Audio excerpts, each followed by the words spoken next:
Монголын эмэгтэйчүүдийн холбооны Сэлэн аймаг дахь салбар зөвлөл чуулгана хийсэн байдгийн 2009 онд чуулганаас миний нэрийг дэвшүүлээд Сэлэн аймаг дахь салбар зөвлөлийн тэргүүлэгчээр ингээд сонгосон байдгийн.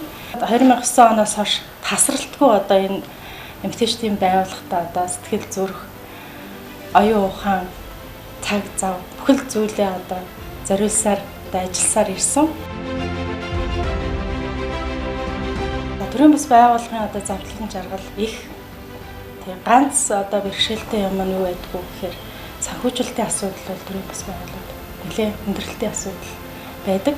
Сэлэнгийн эмэгтэйчүүд бол бас харьцангуй азтай юм байна гэж би боддгийн.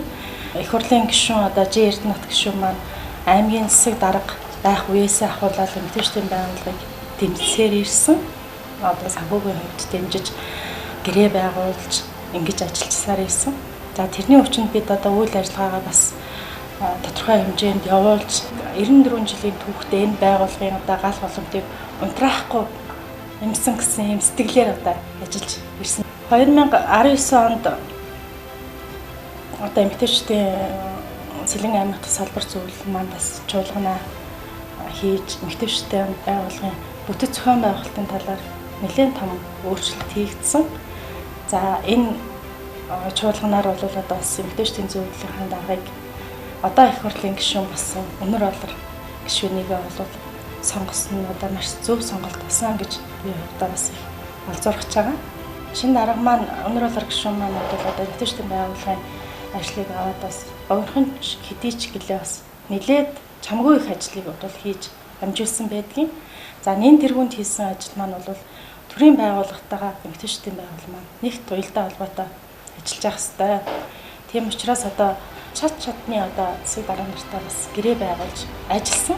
За энэний хүчинд бол манай 17 сумаас 13 сум нь бол эмэгтэйчүүдийн холбоо байртай болсон.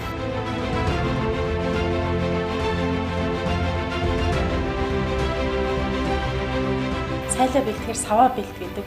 Бид нар эмэгтэйчүүдийн байгууллага үйл ажиллагаагаа явуулъя гэхээр орох орон байхгүй уулзаа цуглах ажил төрлөө яах байр савын байхгүй гэж ахуулаад нөгөө эмэгтэйчүүдийн байгууллагын маань үйл ажиллагаанд тасалдах болшгүй байдалтай байсныг бол ингэж өөрчилсөн явдал бол нэлээд том ажил болсон.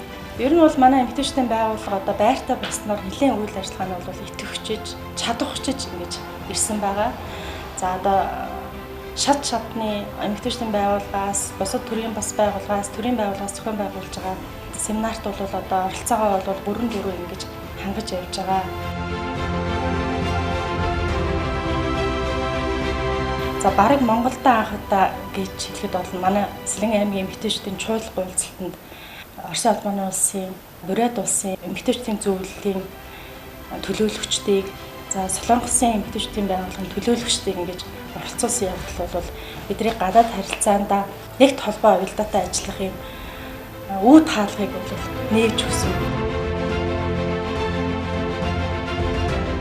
За энэний үр шимээр манай эмэгтэйчүүдийн төлөөлөл бол Солонгос улсад очиж ажиллаж газар тариалан хөдөө аж ахуйн чиглэлээр бол туршлага судлаад ирсэн.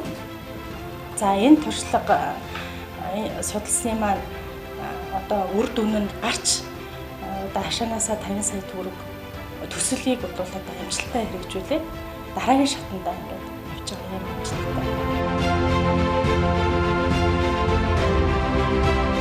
За миний хувьд бол эмэгтэйчүүдийн байгууллага 2009 оноос хойш бол бас ажиллалаа.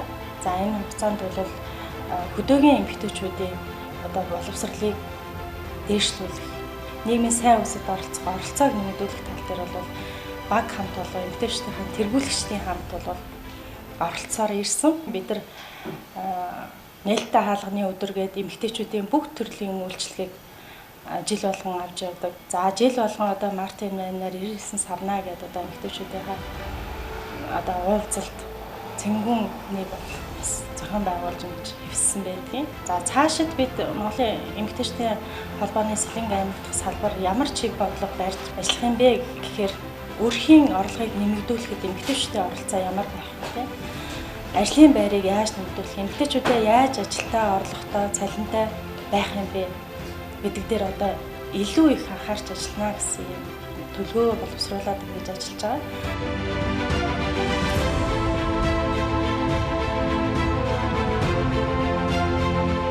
одоо сэлэнгийн брэнд бүтээгдэхүүн яаж үйлдвэрлэх юм те? Сэлэнгийн брэнд болсон ямар бүтээгдэхүүн байна?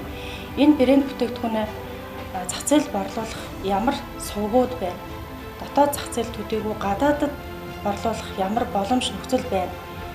Энэ боломжуудыг судалж одоо сувгуудыг нээж өгөх, холбож өгөх энэ чиглэл рүү илүү анхаарч ажиллахаар ингэж төлөвлөгөө боловсруулад ажиллаж байна.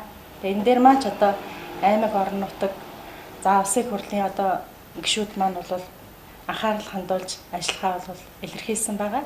Бидний үйл ажиллагааг бол одоо бас одоогийн засаг дарга иш оргил бол бас нэлээд сайн ингэж дэмжиж ажилладаг юм байнамаа. Тэгээ энэ ташрамд бас засаг даргадаа бас эмэгтэйчдийнхаа Сэлэнг аймгийн нийт эмэгтэйчдийнхаа нэрийн өмнөөс бас баярсан нотгосноо илэрхийлье гэж бодож байна.